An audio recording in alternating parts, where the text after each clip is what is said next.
Sicilia mia, terra che brucia e non si stanca. Con la mia voce grido che non tutta manca. Senza il limone di Villa Rosa, la mia voce d'ogni giornata.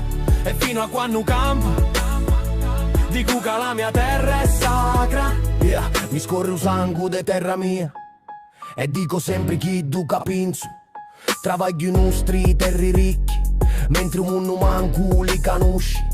Aranci d'oro, limona chi profumano, formintu, olivi con l'occhio più buono.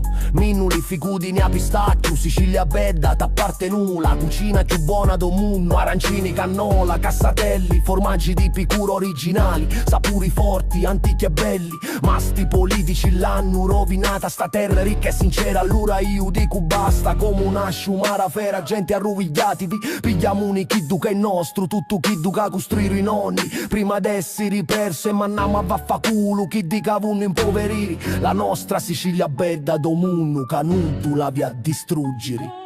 Ascoltate politici, finisci di fare i tuoi interessi. Pensate alla gente che ha bisogno di tutto ogni giorno. Basta rubare e fare il danno. La Sicilia è nostra e non si tocca. Fare chiddu che è giusto, per la gente che lotta e che spera. Io sogno Patrizio Puzzangara, detto Zenzero e Limone da Villa Rosa, e non mi fermo a parlare. Fino a quando sti politici non si sistemano tutto in Sicilia. Si vogliono fare i suoi interessi, ma la gente siciliana ha bisogno, allora si devono dare una mossa. Pensate o popolo siciliano che lotta e spera.